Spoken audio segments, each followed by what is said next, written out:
Hello and welcome to Up For Review. the Buy our bookiest podcast on the internet! Or in the Shivering Isles. I'm not really sure. Have some cheese. well, that was an opening. Yes, as you can tell, we're doing a special episode and we have some special guests. First of all, hi, it's Alkani again. and I'm Darth Moose Tracks.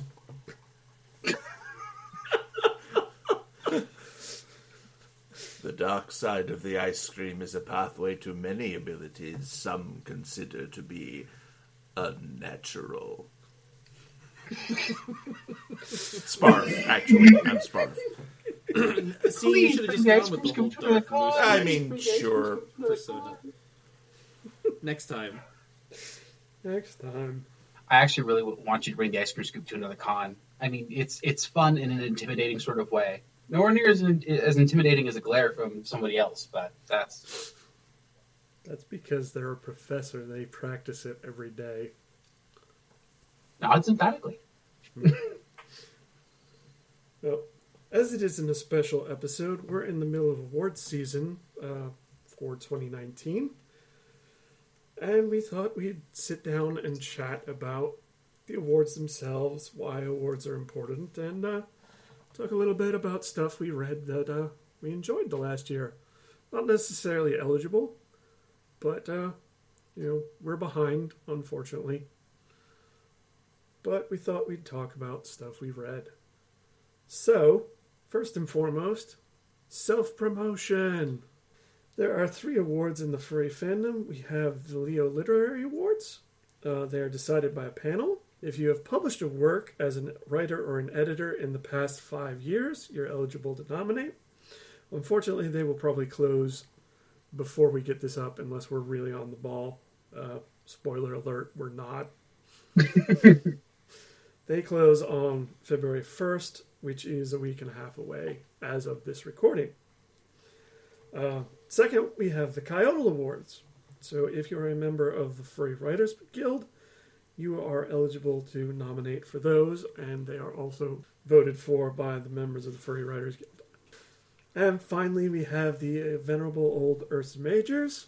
If you have an email, you are eligible to nominate, and those are done by a general vote. They close on February 15th, and the Coyotes close on the 22nd. So, everyone, what do you have that's eligible? This year I have eligible a short story that appeared in Furnicate called Homecoming. I was actually specifically told by someone that if you want to write a flash fiction, this is how you do it, in reference to that story. So it turned out really well. And also, in Fang 9, I ended up getting the anchor slot with my story Timeless. And that's all the editor's fault. He pushed me to make that story really good. But it became something I'm extremely proud of. As far as my stories go this year, I have 5 short stories. Someone's not done yet. Me? Yeah. Oh, well, I'm not counting the poem. I mean, it's already been... Oh, you're not already done. been nominated, though. Fine. Fine. You're not. No, he doesn't want to count the poem. That's fine. Okay, one sec. And because he's too shy to mention it himself, Mog also has a poem in The Rabbit Dies First. It's actually the lead story in that collection. It's a haiku, no less. This person got a poem in a short story anthology. That kind of says something, and he's not going to talk about it, so we'll talk about it for him. You know, I'm like, hey, look, here's some rules, here's some mission guidelines. Let's do the exact opposite and see what happens, and for some reason it works. It keeps working. Honestly, I should have gotten off my tail last year and nominated you for Teabags when I had the opportunity. You would have hated me, and I don't care, but that was fantastic, and you should have won awards for it. Can't it still be nominated for the Leo Awards? Past 5 years. No, the nomination eligibility is publication in the last 5 years. Yeah. The stories are on a per-year basis. Yeah. Unfortunately. So what that just means is we need to find some way to reprint Teabags, and then we can nominate it. Teabags in space. No, that's Wags, remember? Oh, Wag, sorry. He's gonna hate us all by the time this episode is done. I'm surprised he doesn't already. Sorry. Could you please repeat it? So, to continue for at least myself plugs, my own Buy My Books. This year I have 5 short stories that are eligible for awards. Waggy and Missed Feelings were both edited by Thurston Howell for the 12 Days of Yithmas and Foxers or Barreefs, respectively. Rivers, which was edited by Significant Otter for the Species Otter Anthology. Your Edge, which is a story I do like quite a bit, and that was edited by Sparf and Kyle Gold for Fang 10. And I'm calling it flash fiction, but it technically usually qualifies for short stories because our fandom is weird. Like Playing a Volkswagen, which was in Furnicate, edited by Weasel. Your turn, Fox. You forgot one. I did? Wasn't there a Heat story? No, that was the year before. Was it? I thought you got it. Never. All right. Okay. TJ, you forgot Firsts. Why is that not on this list? Also give your Too Much Play. Did you mention Too Much Play? That's not until furthermore. Not eligible Damn yet. it. Yeah, it's eligible next year. Finally, the last story I actually wrote this year, I lied earlier when I said 5, I meant 6, was actually one that is really kind of important to me. And if by some chance you were to honor me with a nomination, my short story First in Fang 9 is one of my favorite stories I've ever written. It has a message I think is important for bits of the fandom, not everyone, and it's going to turn off some readers. I'll give you that up front if religion's not your thing. But seriously, it is, at least on my part, one of my favorite stories I've written this year. Or whatever year that was. Yeah. Words. My words. Man, I remember the process of that, but that went through several different iterations. Beta reads, because I beta read that one in 3 different iterations? I'm trying to remember. Heat was my first submission and rejection.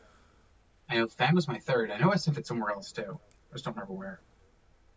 But yeah, no, that got 3 edits before it finally got sold. All right. And what about JD? JD's having a revelation that he finally sold a rejected story. Okay, one sec. Let me do this quietly.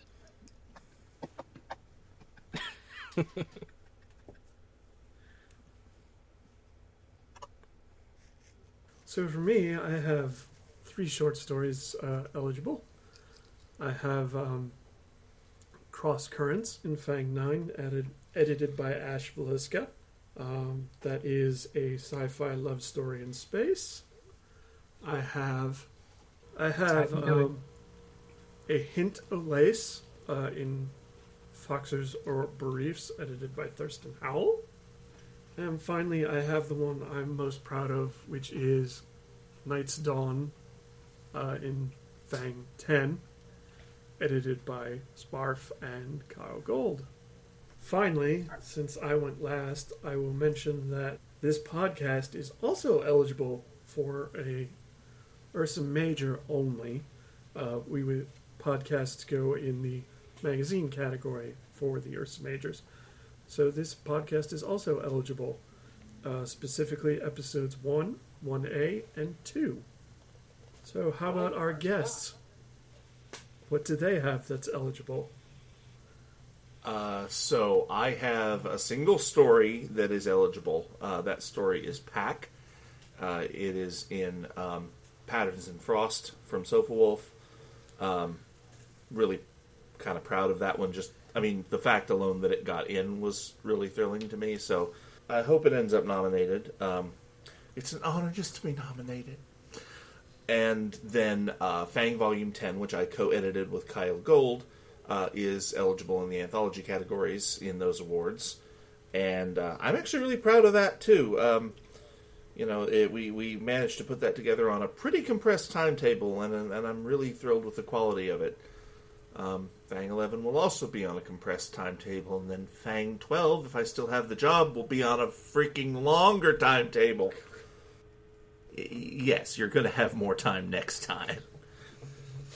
Yeah, so sorry about the Fang 10 story. It's No, dude, it's fine.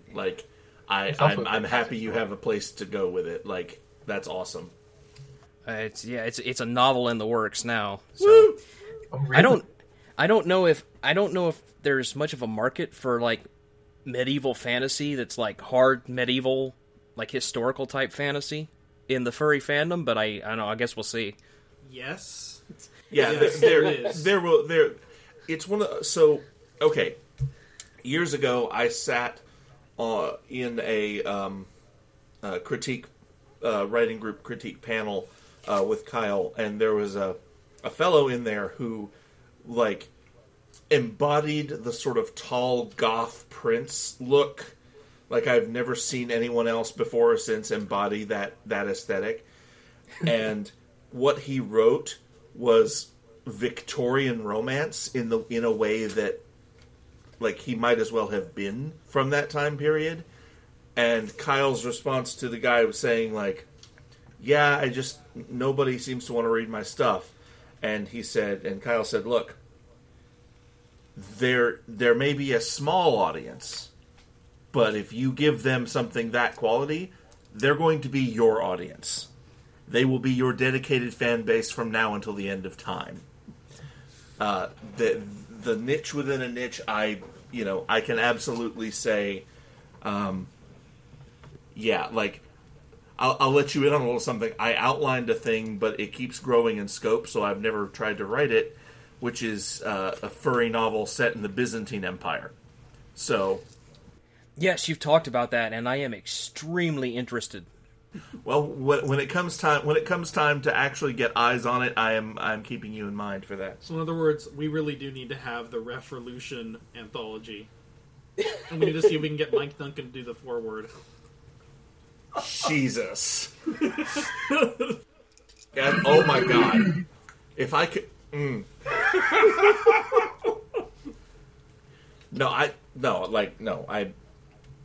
I'll keep that in the back of my pocket for now. Yeah, you hang on to that. You hang on to that. Create a revival of the one-shot anthology somehow. Mm-hmm. We'll crowdfund them. Honestly, yes. But anyway. Sorry, we've tangented really badly. But yeah, I have the one story and Fang 10 up for all the various awards for 2019. Hopefully I will have 2 stories up next year without having to write and submit anything new. So we'll see how that goes. Well, I've read 2 stories in Fang 10, and I liked both of them a lot, so... But we have one more person to go, and they actually do have something eligible, even though they don't want to admit it. Look, okay. It's just a website. Yes, That's all that it is. It's been kind of, critiqued badly in some ways. Serval, we're going to But, fight yes, to talk bad technically about it's this out website. there. I don't have any other written works because I don't think that, applications for events and or articles of incorporation are eligible for any furry awards. Well, technically, as long as they're under 20,000. I believe website is We also should nominate still a valid those category. and see what happens. We should see if the rules change. No, And Sparf, better have you submitted your Leo award yet? Nomination? Have I? Yes. No. Cool. I have a task for you then. Okay, ping me offline. but yes, technically the website for the Regional Anthropomorphic Writers Retreat is eligible to be nominated for the Ursa Major Awards. Personally, I don't think it will win because it's just not as cool and fun as some of the other websites that are nominated are. But yes, it is eligible to be nominated. It is certainly a website that provides a great deal of information on a program that is specifically designed for furry writers and is the only and first, and we will always have that title, first residential furry short story writing workshop. We are the first, and we will always have that title of being the first. So, And this is a mild bit of funness. We have all 4 classes represented right now. Hey, we do. oh yeah, that's true. That's very Yeah. true. Neat.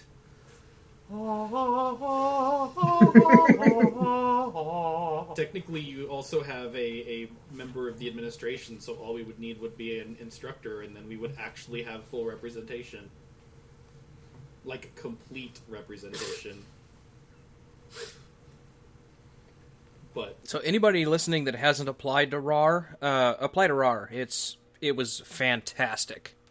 yes, so if you're thinking about doing that, the deadline is February 7th at midnight Pacific time. So you should probably get on that, because I think there are less than like 2 or 3 weeks left. So if you are considering, go visit rar.community and click on the apply button and submit your written application, and then send in your writing sample, which is a short story that's 6,000 words or less. We do have a formatting guide.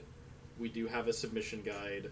It's all on the website, and we'll be in Dallas this year at the University of Texas at Dallas, so it's going to be a little bit of a departure from the usual venue, but it will still be exciting and cool, and there are so many amazing things about this venue.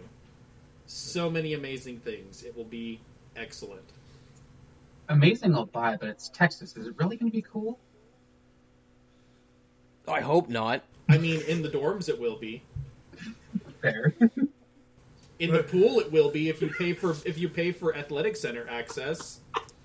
Oh. I was about to ask, and it's like, yes, but the $1,000,000 question, is there a hot tub? I mean, I don't know if there's a hot tub, but there sure as heck is a pool. Well, if they have an athletic center, they might have an ice bath? They might. Oh, God. We also have another program that we're hoping to get started this year, which is the Repeat Regional Anthropomorphic Writers Retreat. So that's not quite up on the website yet. That's an internal program that's only designed for previous attendees of previous RAR classes. So that's another reason to actually come to RAR, is you have the opportunity to hang out with up to 9 other writers, also in a residential setting, and do nothing but write. And we're hoping that it will be a lot of fun. We're hoping that it'll give people the space and the freedom that they need to be able to work on projects, whether it's a short story or chapters in a novel, or even just banging out a story outline.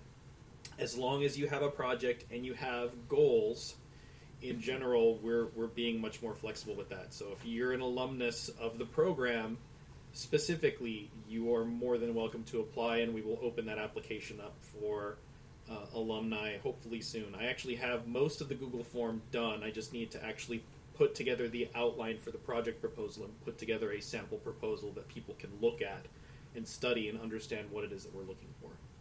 So the Google Doc application will probably be open by no later than February. I'd originally targeted January 10th, and then life happened, so February 1st is the new tentative date, or the nearest business day after that date, if that day falls on a weekend.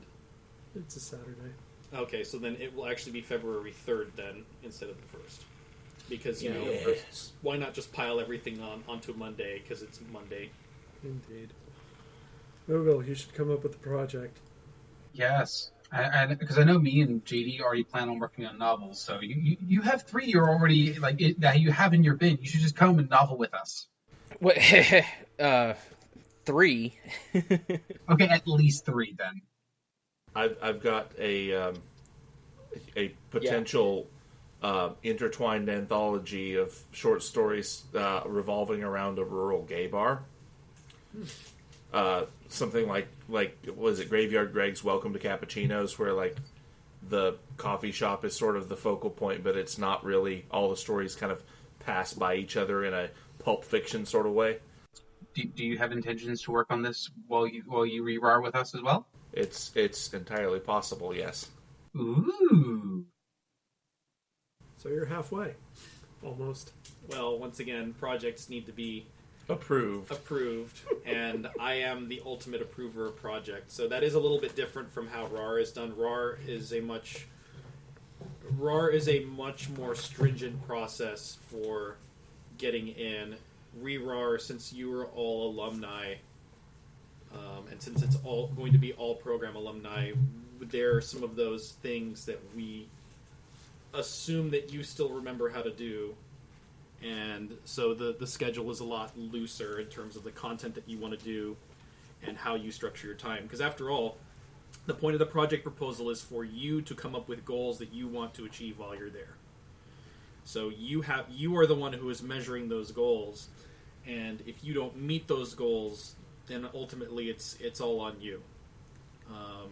Now, if you don't meet those goals, that's something we will also keep in mind for the following year and for subsequent years, depending on how often you are meeting those goals. So that is something to keep in mind as a little bit of pressure, because we want everybody to have opportunities to show up and write and be productive in ways that they can measure and that they can meet, and goals that they can meet, so they're not just coming away and going, "Wow, it was a terrible time. I didn't meet any of my goals."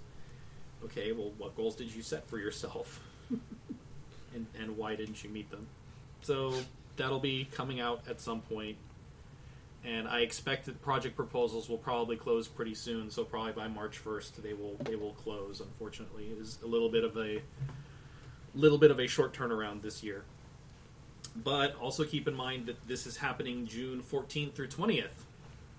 So, and that is the week following the retreat.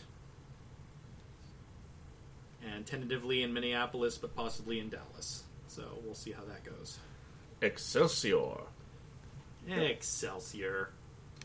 Transitions, they are difficult. Well, what else did we want to talk about? So I think we wanted to talk about stuff that we've read, right? Well, the next step, or the next thing on Fox's PowerPoint thing was, why are they important? It's a good question. Why are they important? Well, from a writing standpoint, they're, feedback. Something that, is lacking sometimes for us as writers. And it's kind of heartening to know that someone liked our stuff enough to nominate it for an award. Yeah, I'll second that. It's a way of sort of backdoor marketing, really. It's not that effective, really, because Joe Average Furry in a dealer's room, you're going to go, "Hey, you want to read this Coyote Award-winning book?" And they're going to go, "What is that?" But at the same time, that number of people grows infinitesimally smaller, or infinitesimally larger, rather, of the people who have heard of it. It grows, and it grows, and it's a way of going, "Hey, look, there's a lot of furry writing out there. There are this group of publishers, and then there are these individual authors self-publishing and selling their own books. Here's a way of going, if you are overwhelmed by choice at this table, may I suggest these which have won awards?" Definitely, especially since some of those tables are really big. Some of those tables are really big, and even if they're not, big or not every table has a sales weasel. I was right, he's a weasel now. He's a marten, but a marten is just a weasel with pretensions of grandeur. I say that with all due respect to Zia. I love Zia. We love Zia. Yes. We love you, Zia. I'm actually going to ditto on the point about marketing, but I think that overall there are 3 reasons why an award is a good thing for the community and why it provides and really boosts that marketing. The first thing is that it essentially serves as a sort of peer review. So depending on the scope of the award, so whether it is a community scope award where anybody can nominate, or even if it's a small group of people such as members of a social advocacy organization that support writing as a craft, that award basically gives a certain amount of validity to this work. It says, hey, we as the community, for whomever is electing to participate, has decided that this book deserves to be recognized for some reason. And as a consequence of that recognition, you have things like additional marketing. You can leverage it as a way to increase sales by saying, hey, this book is part of this award. If you've read books that also have had this award in the past, this might be for you. So it creates that sort of safe space. So community validation. Secondly, if it's an award that is particularly challenging to receive, for example, if there are a lot of requirements on the reward and limitations and stipulations that it has to meet, then it increases the prestige of the work, basically, whether that's perceived prestige or actual prestige. I think that's one thing that it does, and once again, that boosts marketing, right? So that's kind of a marketing thing. The third thing is not just external validation, but it's also internal validation. So I don't think that any of the fandom rewards really come with any tangible reward that's money. So I know that the Leos come with a plush, if I recall. I think the Coyotals also come with a plush. And I think the Ursa Majors have, like, a plaque. So it's more of a kind of token of recognition than any sort of prize or something like that. But those sorts of things are still internally validating, because that is the literal physical form of an achievement that you have done. Something that you have done has resulted in praise from a group of people. And so once again, to summarize that once again, it's external validation from a community or a group of peers. It's also marketing increase and potential kind of safe go-tos for people who are looking for books. And it's also internal validation in the form of you get to see the hard work that you've put into your story come back to you in a physical form that you can then enjoy. Jumping off of that, the internal validation thing, I think, is a huge factor, because we, as authors, don't really get a lot of recognition outside of our own circles. And it is such an ego boost to actually get a physical award that you can hold, and hey, and you can put that on your resume. I can technically say I'm an award-winning author, even though the award was for a poem, but that's neither here nor there. Shut up. I mean, he's not wrong, though. Ignoring the putting himself down because it's a poem. I mean, I've done the same thing. The last thing I submitted outside the fandom, the way I try to market myself is the fact that I anchored one anthology, and that the story I am probably most proud of I ever wrote won a Leo Literary Award. So for me, it's definitely something I use as self-promotion to other publishers. Unfortunately, it didn't work, or they didn't care, but that's neither here nor there. I figured, since we were talking about awards, and you give awards for things that you enjoyed, we could talk about some things we read this year that we enjoyed. Kind of a side note here, we are probably going to talk about things that aren't eligible for awards because they were written years before or aren't out yet, and that sort of thing, but we'll mention some things that are eligible. I'll start off with Timeless by a certain Mog Moogle. That was a story that I really enjoyed, is probably the wrong word, but it was one that stuck with me. I enjoyed it. You have feels because plot and spoilers. Well, I mean, everyone I've talked to that's read that story has said that it made them cry, so I guess there's something there. I don't think I've read the final version, or even the final almost version, which means I need to get off my tail and read it, but... Yeah. Oh, there's a lot more emotional weight. And again, that's Ash's fault. That's all Ash. I'm blaming him. That's his fault. You're the one that put the words to the paper, so no. Yes. I know certainly at least my favorite, if I were to only name one thing, since I'm jumping into JD's time right now, possibly, I don't know. Actually, Orrery story in Heat 16.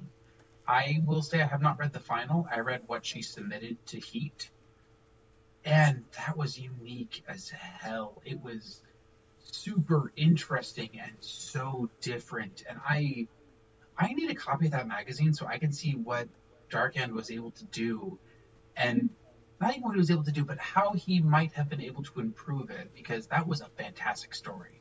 I remember betaing this thing, and I'm like, this is getting in. No, maybe. This is getting in. And if it doesn't, damn. Was that her first or second story, TJ? To Heat? No, to the workshop.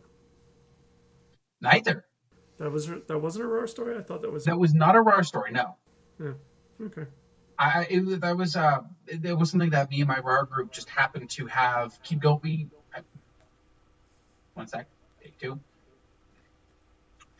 Actually, my RAR group, like I believe y'all's are, have still talked, and we still do write meets and stuff. And around Heat submission time, we got together and shared things left and right. And I know I read for I read for multiple people that I know submitted.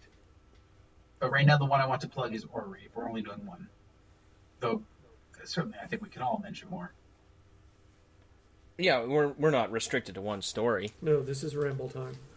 Who wants to ramble next? So I have a whole list. So you know what? I'm just going to pull the same crap that I do with our writing group. And it's like, I'm going to go first because I have all these things to say. Only you're not going first. So there are actually a bunch of stories that for our writing group. So I'm going to start with the writing group. There are basically 4 different categories of stories I'm going to talk about. Stuff that's unpublished or was submitted to the writing group. And I'm not going to go into the details of the stories because most of these are unpublished.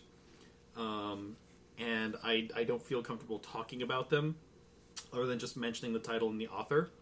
I'm going to talk a little bit about Give Yourself a Hand, which, by the way, is scheduled to be released soon-ish, if not already, from Goal Publications. The editor is Skunkbomb, and there were a lot of really good stories in that particular anthology. When it comes out next year, please remember to nominate it, not for awards in this cycle, but in the next cycle, because that's when it will be eligible. I also read a single furry novel, and I read a single non-furry novel in a tetralogy, which is just a collection of 4 books that are all related in one story. So, for the unpublished stuff, actually, I've read a lot of stuff by JD here. He submitted a ton of stuff to our writing group, and the stories that really stood out for me that I was able to read were Knight's Ambition, which he can talk about if he really wants to, and then Ahead of the Pack and Expectations, which were a couple of other stories that were pretty enjoyable and that he pushed through our cycle. We also a couple of stories by James Stone, which were Shaky Foundations and Bloody Paws, which are generally horror, if I remember correctly, horror or thriller, and I'm hoping that he gets them published somewhere. And then there was also a story by Skunkbomb, which was about his adorable character, Chester the Sales Weasel. So it was just a really fun and cute story. I love that one. Okay, so if you... That was my first exposure to Chester myself, so I'm like, yes, I want to cheer for this poor bastard. Yeah, so if you if you're familiar with the character and you've read the story, then you understand. But needless to say, I hope it gets a home somewhere, even if it's just in a collection of his short stories. So, as I mentioned, there was also some work with Give Yourself a Hand. I'm very excited about that coming out. There were once again some really outstanding stories in that. JD's Jerking to the Finish was super fun, which is also tied into his existing universe of furry race car drivers who also happen to be gay, and the challenges thereof. Televasi also had a really interesting story with some, I believe a good way to describe it would be alt-sex characters, where it's basically they have an alternative body plan called Simplicity. PJ Wolf also had an excellent story in Sex with Demons. And then, last but not least, we have Casey Alpinis with Power and Pleasure, which is a really, really fun story, and TJ Mine's Too Much Play, which there is definitely some play in there, and I think for one of the characters there's definitely too much play. So, but otherwise, really, really outstanding stories in that. All of them are great, but these are the ones that I really enjoyed out of the bunch that were accepted. So the one novel that I read was Titles, which is by Kyle Gold. It is the only furry novel I have read this year, and that's because I know when I pick up one of Kyle's novels, I can usually finish it in one or two sittings. So that's one of the reasons why I actually take the time. That's not how all novels work for me, just because not all prose quite flows in the same way. So, but that's fun. If you are big into the Forrester universe and you enjoy Devon Lee, this adds a really interesting dimension to what their relationship became after Uncovered. Or Overtime, excuse me. Overtime is the last one. Uncovered was the 4th book, I believe. So, gosh, it's hard to believe it's 6 books already. So this picks up where Overtime left off, and it's an interesting study in how relationships change over time, and the title's pretty clever. once you read the story. For non-furry, the one non-furry novel that I actually finished, that I started reading like 2 years ago, and that I was finally in the right headspace for, was Cat Rambo's Hearts of Tabat, which is the second of 4 novels set in the world of Tabat, which is this kind of high fantasy magic world with technology and magic in it, and magical technology, where wizardry exists, and there is this place called Tabat where all these people live. The first book, which was Beasts of Tabat, is much more about one set of characters. Hearts of Tabat is about this alternate set of characters that kind of made some cameo appearances in the first book, but now this book is all about them, which I think is one of the reasons why my head wasn't quite in the right space, because I wanted to keep following the other characters in the first book and not what I perceived as the secondary characters in the story. On top of that, I've read a lot of IRS publications, and also a lot of accounting textbooks, so, I'm sure that that's probably worth reading if you want to spend $300 on a textbook,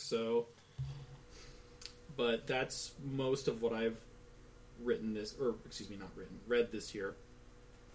Who wants to go next? Ooh, as far I know, Jay and I both said words, so.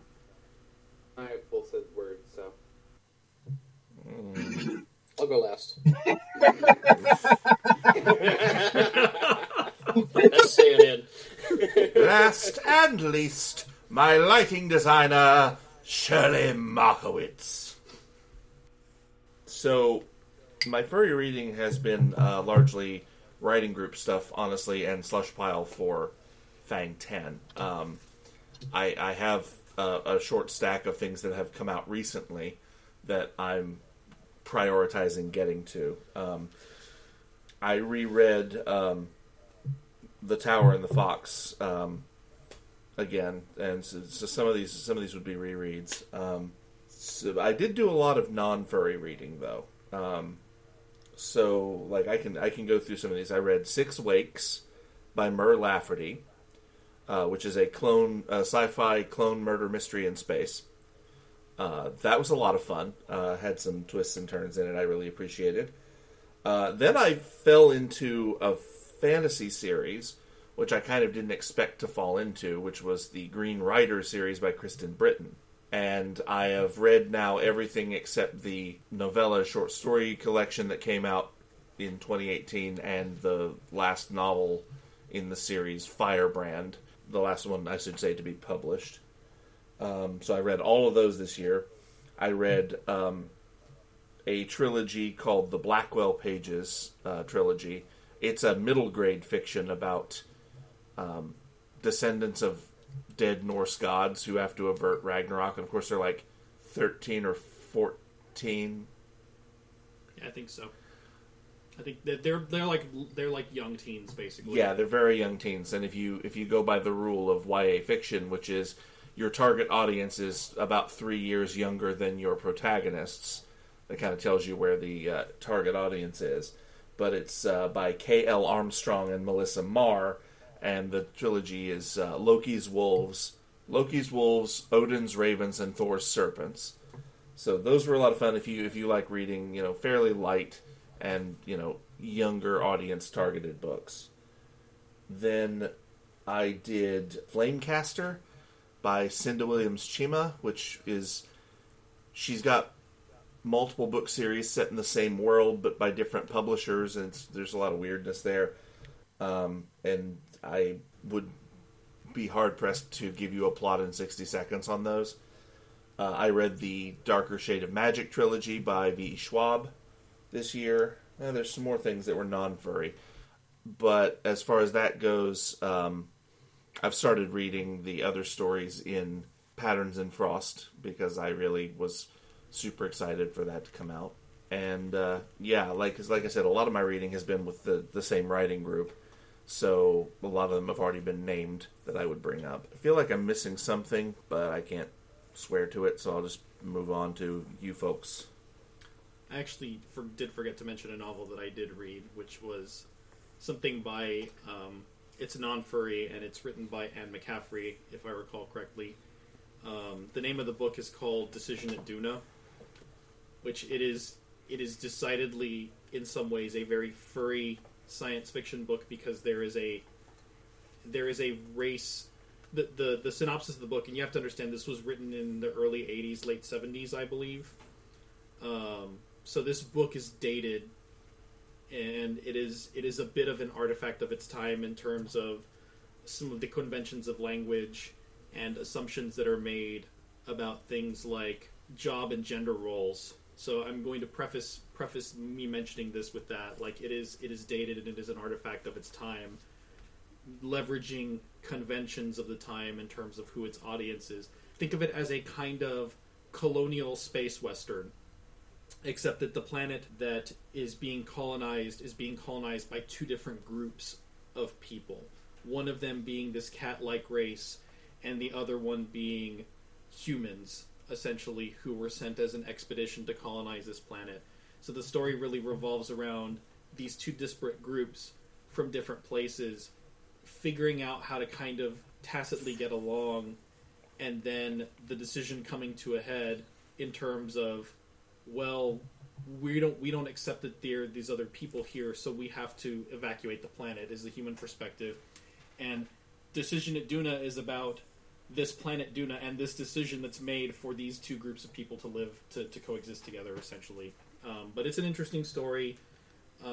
It's just worth noting that it is a little bit of an artifact of its time, and if you decide to read it, just to kind of keep that in mind and to be aware of that. But that was an interesting old read. Anyway, sorry, I'll let the next person actually talk, because I've talked a lot. Yeah, no, Decision at Duna, Doona, 1969. I'm a huge Anne McCaffrey fan. Okay, yeah, so even older than I thought, so... Yeah, it's dated, but I really like the Pern series and stuff like that. I mean, I'm a huge Anne McCaffrey fan, but anyway.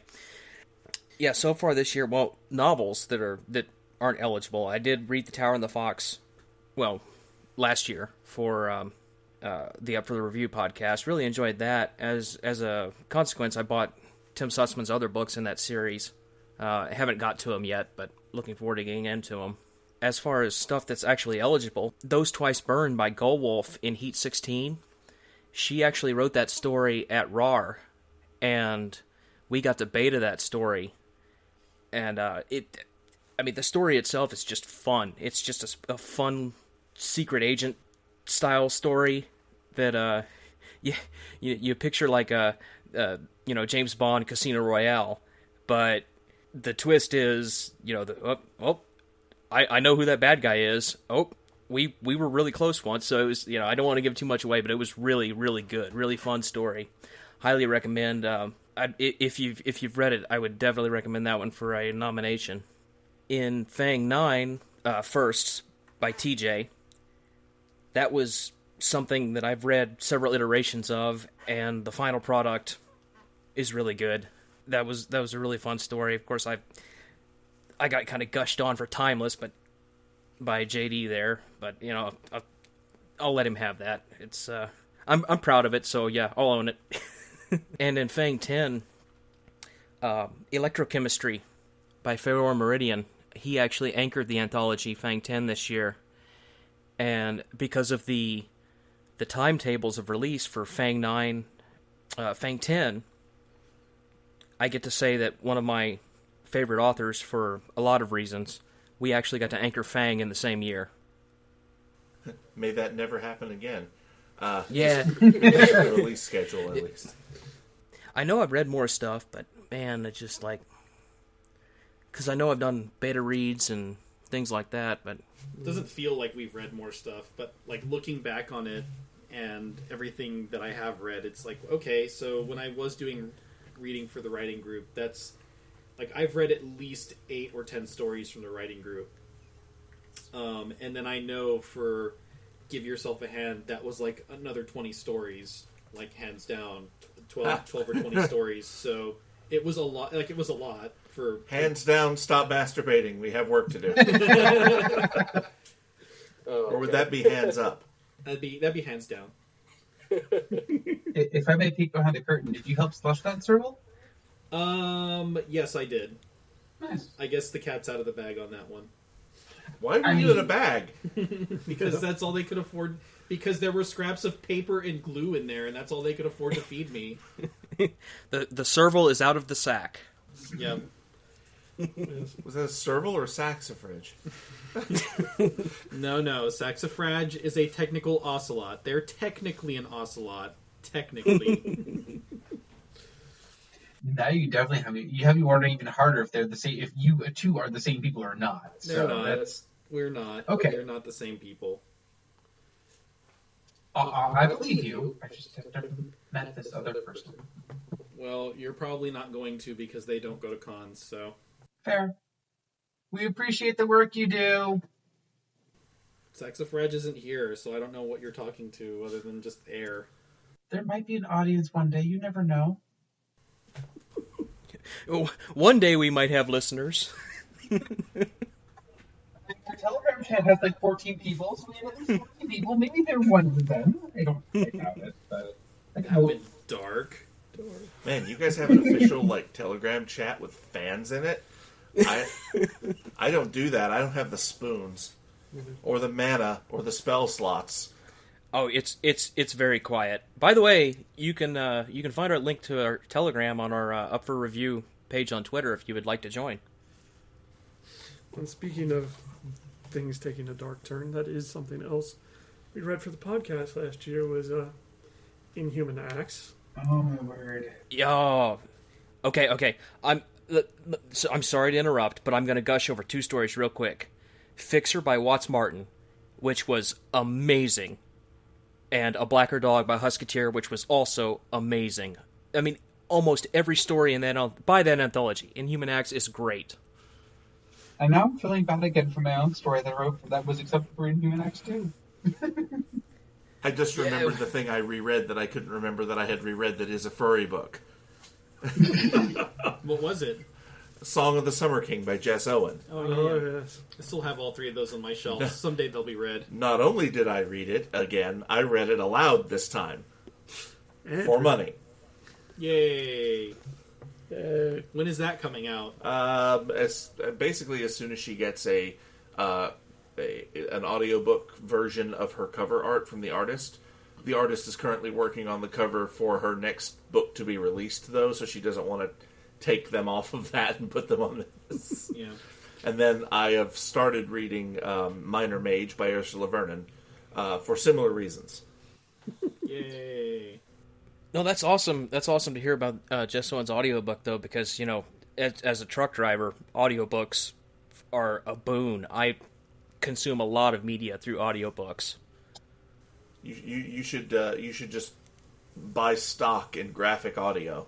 The Song of the Summer King, Chapter 17. And something else we read this year for the podcast, slightly less dark than Inhuman Acts, is Ko of the Drowned Kingdom.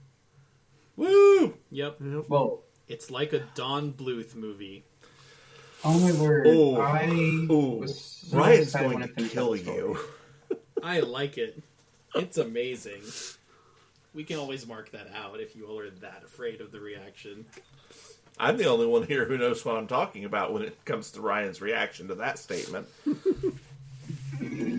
Apparently, Ryan doesn't hold Don Bluth movies in very high regard. Okay, And- maybe we should mark out for that. Yeah. Yeah. No, you shouldn't. 'Cause he's allowed to dislike things. It's fine. He's allowed to be wrong. Yeah, nobody's perfect. Nobody's perfect. Not even Ryan. Yep. It was a conversation I had with him. I was like, "Oh man," it was like reading a Don Bluth movie, and then like later on, like he's like, "Oh, thank you," and then later down the line, I saw on his Twitter, and he was talking about how Don Bluth's movies and like what he doesn't like about the writing in them, and I'm like, "Oh, I should probably clarify. I think they're good, and that's why I said that to you." He's like, "No.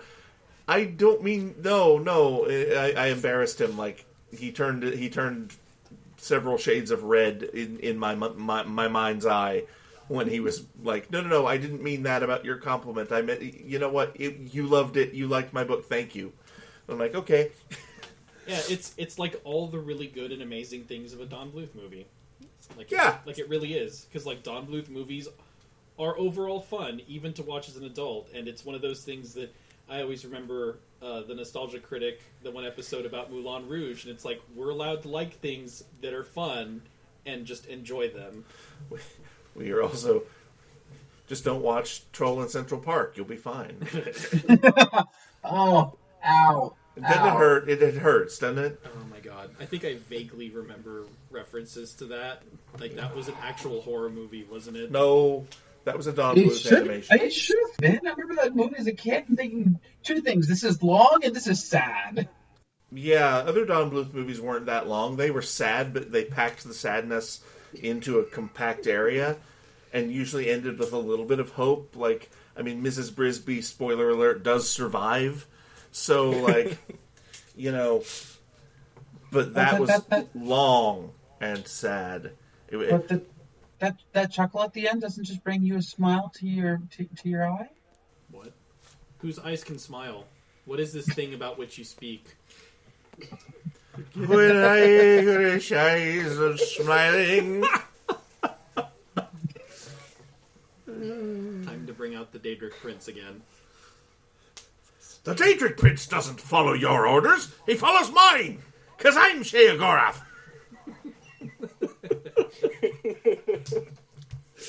Yes. Daedric Prince of Madness. Or cheese. Yeah, no, definitely madness. But yes, if you'd like to find out what we think about Koa beyond those glowing reactions from everyone here, stay tuned. Hopefully that should be coming soon. Well, we got a Tim Sussman interview to get out before that, but yeah, we'll be recording that podcast shortly. People think of time as a series of linear events, but in reality it's a big ball of wibbly-wobbly, timey-wimey stuff. I don't even know what I'm angry about. But I'm sure I'll find a way to blame the English. I'm trying to remember. Was that Smith or was that Tennant? Wibbly wobbly timey wimey was Tenet. Okay. That was Blink. I am so goddamned angry. Little side note, my favorite Doctor is still Christopher Eccleston. I just found out Christopher Eccleston and Billy Piper are going to be at AwesomeCon. Oh no! Guess who can't go to AwesomeCon because he already paid for his registration for his LARP that weekend. So to kick this up even more, how close is AwesomeCon to you, out of curiosity? I am just outside the district. It's inside the district. I can metro there in a half hour. Oh no! Oh, yes. Maybe I need to go to AwesomeCon just to get things for you then. I mean, I would be interested to hear Eccleston's reaction to. I want to see him and the doc and what's his name, Captain Jack dance. But I just want to wear my fursuit in a photo op with him. Yeah. oh yes, that'd be awesome. I haven't worn my fursuit in a photo op. I haven't worn my fursuit in a really long time because I've caught the staph infection everywhere, and I'm like, I have shit to do and people I don't get to see, so I don't put the fursuit on. I spend my time like having lunch 4 times like a hobbit, and It's true, though. it is true, especially at Anthrocon, and so I don't wear the fursuit. I think, honestly, if I'm looking at it correctly, the last fursuit photo op I was a part of, where I wore my fursuit for a celebrity photo op, was Richard Dean Anderson. I'm pretty sure, because I think Richard Dean Anderson was at Shore Leave the year after William Shatner. And I have a fursuit photo with Shatner. And Kate Mulgrew and LeVar Burton. And Shatner looks That- very confused. And Shatner's just Shatner. He's sitting down, like, in the photo, because he's like, there's a million people who want a picture with me. I'm going to sit down. Also, that's his real hair. I can tell I've been that close. The whole Shatner toupee thing, never really bought it. Nope. Controversial opinion. Of course, between then and now, he could have had hair implants. Who knows? We have the technology. Oh, I am so glad they didn't make Patrick Stewart wear that toupee. Oh, God, right? yeah. Oh, God. That picture's terrible. It haunts my dreams. I want like someone to Photoshop a version of that onto all of his other film roles. Like I want to see him looking like that in Dune. God. No, it does no. And then take the photo up to get him to sign it and be thrown out of the line because he hates Dune. Not like the source material, just that movie. Well, I guess. See, now I'm imagining him with like the toupee, but as Lancelot in Excalibur, which you've seen Excalibur, right? Once, long ago. Because I believe in that one. He's got no hair, I believe. I forget what age he said it was, but he went bald very early. Yeah, and so that's always been his identity. He's always been the skinny bald captain, or the skinny bald whoever. Yeah, I think he's Lancelot in Excalibur. He might be someone else, and I'm misremembering because I saw it when I was like 14. Henceforth, all the toilets in the kingdom shall be known as John's. Put him in the Tower of London. Make him part of the tour. No! Does anybody want to say anything more about stories we've read this year? Well, how about you, JD? Because I kind of cut you off there with Inhuman Acts, and I apologize, but I had to gush for a bit because I love those stories. Let's see. I don't know if love's the right word for those stories, but That's true.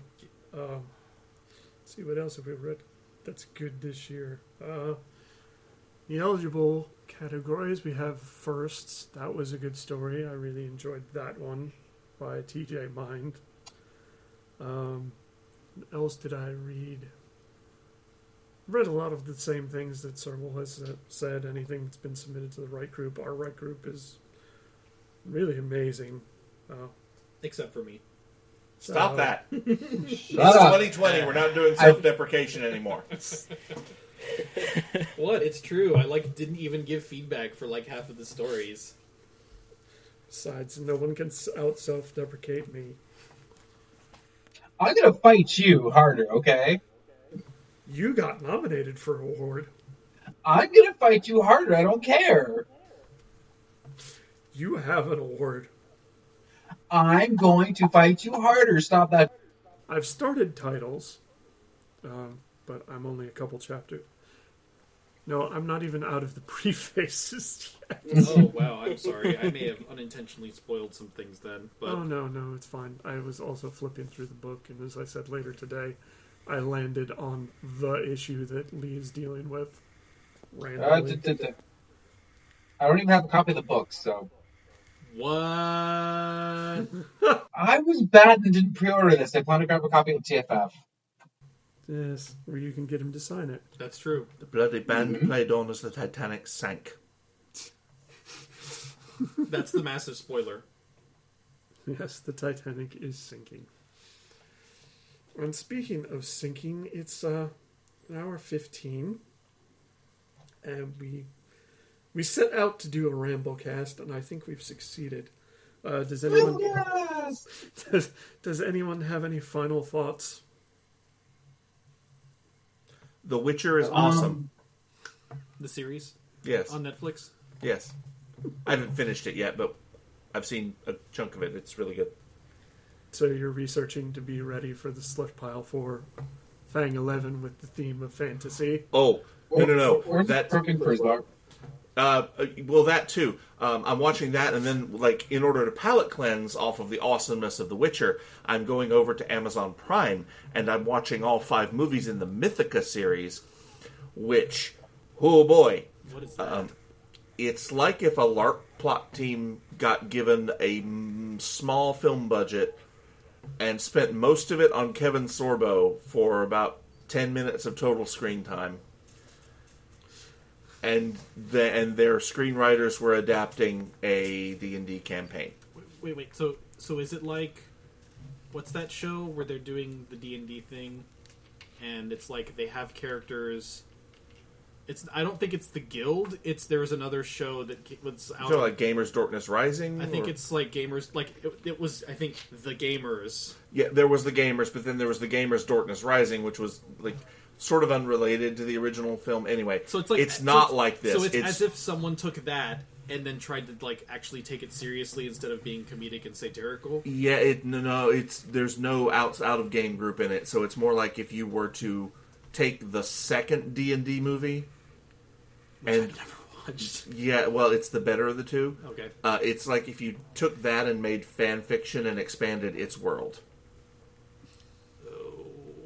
Okay, so that's painful. Honestly, I was going to steal a lot of plot for LARP before my LARP ended. I was going to steal stuff from it left and right. Whenever somebody says something like that, it's like I'm always reminded how my hypothesis for things that are wrong with Elder Scrolls for Oblivion is that they blew the entire budget on Patrick Stewart and Sean Bean. I keep forgetting it's Sean Bean, honestly. And he's Patrick Stewart. Spoiler alert, he dies. Pay him, I'm sure. I am your ill septum the fourth. These are the last minutes of my life. Wow. And spoiler alert, that's another one where Sean Bean dies. Yep. So it wasn't enough to kill him in Lord of the Rings. Yeah, okay. Making sure I had the right character. Yeah. Becomes the dragon and then becomes the statue. Yes, the avatar of Akatosh. Yes. But I think with that... Oh, so I do have one more thing. Yep. So, keep in mind that APA is actually a federally recognized charity, which means that if you actually donate money and are in one of the states that we actually accept donations from, your donations may be tax deductible.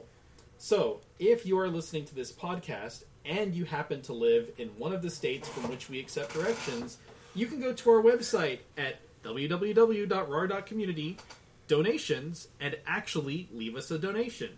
Some of the fine states that we actually accept donations from are Maryland, obviously, Connecticut, Alabama, New Mexico, Ohio, and a few other places that are listed on our website.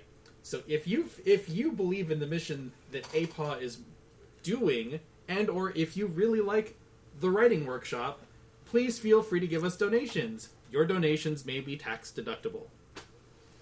There, that's the last thing.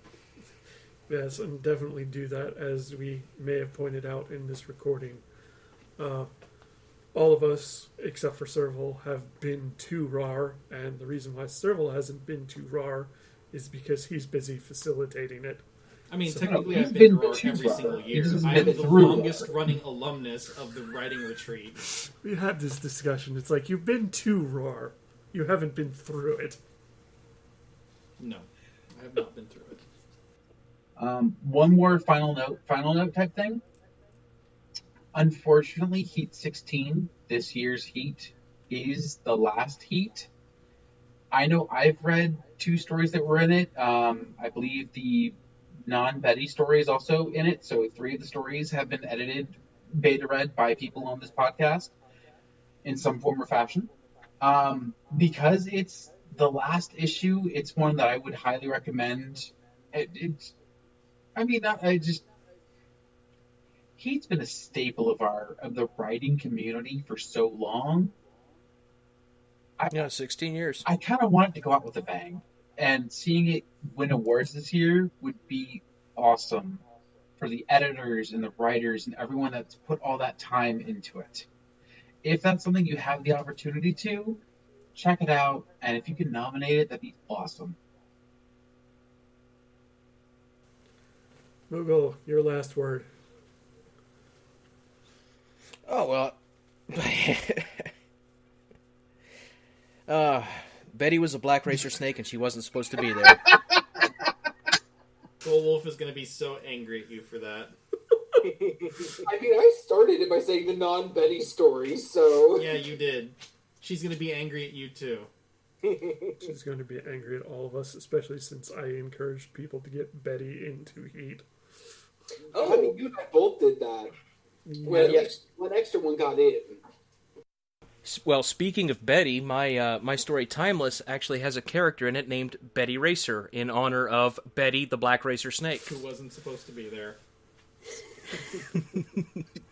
Oh, now I need to figure out if I'm going to keep my Betty in my story or not. Well, they weren't supposed to be there, so I guess not. Yep. I mean, it's on theme, right? Sparf, so the last word from you? Daedric Prince. Daedric Prince. Nitwit, blubber, oddment, tweak. And if you want to figure out what that means, you're going to have to submit to Fang 11. Submission does not guarantee knowledge. It never does. And I think for me, yes, it's award season. If you read something you enjoyed, consider nominating it. Consider nominating this podcast. Support APAW and RAR. Apply if you want to. You want to. You want to. You want to. Because it is a program that I think has made all of us here better writers. So I definitely believe in that. And on that note, I believe we will bid you good night. Should we tell people where to find us? Yeah. Online. They found us once before if they're listening to this right now, so... Yes. You can find these fine folks at USA's Up for Review. So you can find us online at twitter.com @upforreview, and the links to everybody is there in the follows and whatnot. With the exception of our guests, where do we find those? So, you can follow Alkani Serval's writing at Serval Scribbles on Twitter, or my personal account, which I don't generally recommend, so I won't mention it other than just to allude to it. So, my writing account at Serval Scribbles on Twitter. I also have a blog that I almost never update, which is, I believe it's alkani.theirvoices.org. And you can also, to learn more about the Regional Anthropomorphic Writers Retreat, you can go to www.rare.community. To learn more about APAW, which our website is a construction in progress kind of thing, so some of the stuff is up there, some of it's not. You can finally go to www.apaw-inc.org. Once again, that is www.apaw-inc.org. Oh, don't look at me. I'm nobody. Lies. I'm Sparf on the social medias and the furry sites and things. If it's Sparf, it's probably me. If it doesn't look like it's me, it might be Sparf1 somewhere, but that's not in furry circles. And aside from that, you can see my sort of waking slowly from dormancy podcast, Independent Claws, at chriswilliamsauthor.com, or find it on your favorite podcast directory. And yeah, that's basically where you'll find me. Possibly in a ditch covered in petrol on fire. And I think y'all can find Professor Mogg, but I think y'all will have to ask Mob Moogle about that. He might be writing some stories with me. Alpha 12 inches. All I know is that cat that did that weird narration. I don't know what his problem was, but he kept screwing up all the chapter numbers, going like chapter 17 and 21 and 3 and square root of I. I don't know the square root of I. We really should have recorded that. No, you shouldn't. Square root of negative I.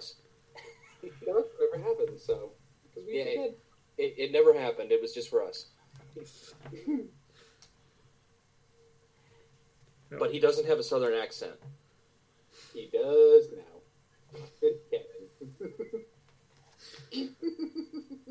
And since I don't think we're going to top that one... No, but it might top us.